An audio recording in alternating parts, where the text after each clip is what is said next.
नमस्कार विद्यार्थी मित्रांनो, तुमचं RKG अकॅडमी या यूट्यूब चॅनलमध्ये स्वागत आहे। तर आज आपण पाहणार आहोत कट ऑफ जिल्हा न्यायालय भरतीचा शिपाई हमाल लिपिक पेपर करिता पेपर संपले आहे, पुढे काय करायचं आहे ते आपण या व्हिडिओमध्ये पूर्ण डिटेल सांगणार आहे। डिटेलमध्ये अंदाजे तर व्हिडिओ शेवटपर्यंत पाहायचा आहे।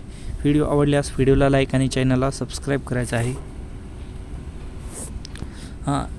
शिपाई हमाल निवड कशी होईल ए टू झेड माहिती आपण टप्पेवारीनं सांगणार आहात। टप्पे 3 आहेत। तर इंग्रजी लघुलेखन चाचणी 20 श्रेणी आहे लघुलेखन। मराठी लघुलेखन चाचणी 20 मार्कासाठी होती। इंग्रजी टंकलेखन चाचणी 20 मार्क कनिष्ठ लिपिकसाठी होती। मराठी टंकलेखन चाचणी 20 होती मार्कासाठी कनिष्ठ लिपिक। स्वच्छता आणि चापल्यात चाचणी ही 10 मार्काची होती शिपाई व हमालसाठी। आणि मुलाखत 20 मार्काची होती लघुलेखन कनिष्ठ लिपिक शिपाई हमाल। एकूण मिळून असे 100 मार्काचे पेपर होते। लघुलेखन होतं 100 मार्काचं, लिपिक शिपाई होती 100 आणि हमाल 50 मार्काचे, असे टोटल मिळून। चला आता मुद्दा पाहूया। उच्च न्यायालयाने लघुलेखन श्रेणी 3 पदासाठी चाचणी परीक्षा घेण्याचा अधिकार कनिष्ठ लिपिक पदासाठी चाचणी परीक्षेप्रमाणे प्राप्त झालेल्या अर्जाच्या संख्येनुसार राखीव ठेवलेला आहे। इतिहास, नागरिकशास्त्र, विज्ञान, भूगोल, क्रीडा, साहित्य, व्याकरण आणि चालू घडामोडीच्या ज्ञानासह सामान्य ज्ञानाचा चाचणीसाठी कनिष्ठ लिपिक आणि शिपाई हमाल यासाठी चाचणी परीक्षा खालीलप्रमाणे घेतली जाईल। तर कशी घेतली जाईल ते आपण इथं पाहणार आहोत। कनिष्ठ लिपिकसाठी 40 बहुपर्यायी वस्तुनिष्ठ प्रकारचे इंग्रजी किंवा मराठी भाषेत प्रश्न होते। शिपाई हमालसाठी 30 बहुपर्यायी वस्तुनिष्ठ प्रकारचे इंग्रजी मराठी भाषेतील प्रश्न होते। आणि कनिष्ठ लिपिक पदासाठी चाचणी परीक्षेमध्ये संगणक ज्ञानावरील प्रश्नाचाही समावेश केला जाईल। किती मार्क्स घ्यावे लागतील आपल्याला कनिष्ठ लिपिक, हमाल, शिपाई पदासाठी किती मार्क्स घ्यायचे आहेत ते आपण या व्हिडिओमध्ये पाहणार आहोत। प्रत्येक परीक्षेत उत्तीर्ण होण्याचे निष्कर्ष। तर लघुलेखन कनिष्ठ लिपिक आणि शिपाई हमालच्या पदानुसार चाचणी परीक्षा लघुलेखन चाचणी, टंकलेखन चाचणी, स्वच्छता आणि चापल्यात चाचणी आणि मुलाखतीसाठी सामान्य प्रगतीसाठी 35% गुण असतील। आणि शासनाने निर्दिष्टित केलेल्या अनुसूचित जाती, अनुसूचित जमाती, इतर मागासवर्ग किंवा विशेष मागास वर्गातील उमेदवारांना त्यामध्ये 5% गुणाची सूट दिली जाईल। तर टप्पा 1 असा आहे की मित्रांनो, चाचणी परीक्षा किंवा लेखी परीक्षा नकारात्मक गुण नाही तर परीक्षा कालावधी दिला नाही अजून। परीक्षा ठिकाणी 3 शहर निवडू शकतात। प्रश्न न्यायालयामधील सर्व अधिकारी निरीक्षण करतात। कधी स्पर्धा असते ते इथं पहा तुम्ही। शिपाई हमाल पदासाठी परीक्षेची तपशील। चाचणी परीक्षामध्ये किमान गुण मिळवल्यानंतर काटेकोपऱ्याने गुणोत्तराच्या आधारे जाहिरातामध्ये नमूद केलेल्या पदाच्या 7 पट उमेदवारांना स्वच्छता आणि चापल्यात चाचण्यासाठी बोलावले जाईल। एकाच 3 गुणोत्तर राखण्यासाठी संक्षिप्त यादी केलेल्या शेवटच्या उमेदवाराने मिळवलेल्या गुणा इतकेच गुण मिळवणारे एकापेक्षा जास्त उमेदवार असतील तर अशा सर्व उमेदवारांना स्वच्छता आणि चापल्यात चाचणीसाठी बोलावले जाईल।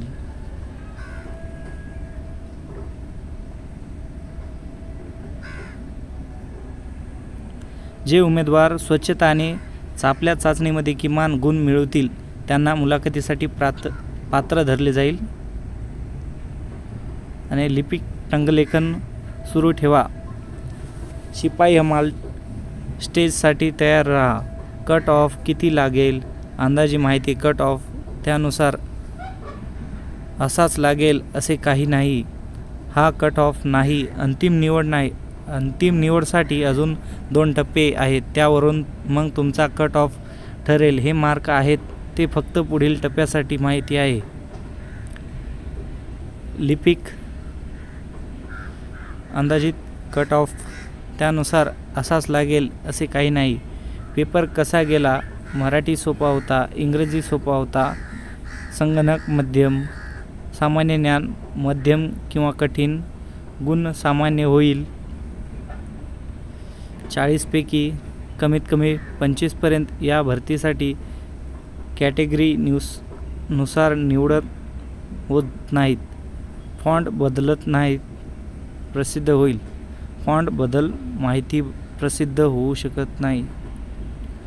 तर आपण इथं जिल्हा न्यायालय लिपिक भरती 2024 तुमचे किती प्रश्न बरोबर येतील? 40 पैकी जर तुमचे 10 किंवा 15 प्रश्न बरोबर येतील तर 10%. जर 15 ते 20 प्रश्न बरोबर असतील तर 15%. जर 20 किंवा 25 बरोबर आले असले तर 23% सर्वात जास्त. आणि 25 आणि 30 जर पडले असले तर 22%.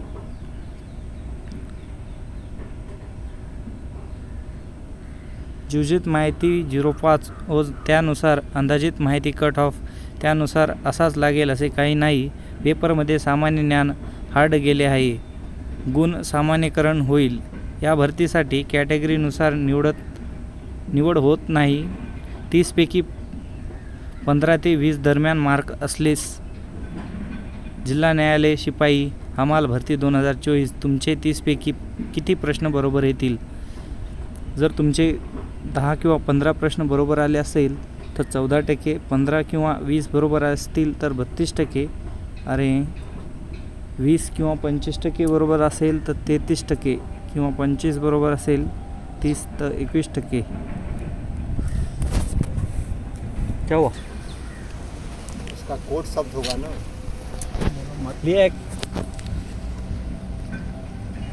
चाचणी कशी होते ते आपण पुढील पाहणार आहोत.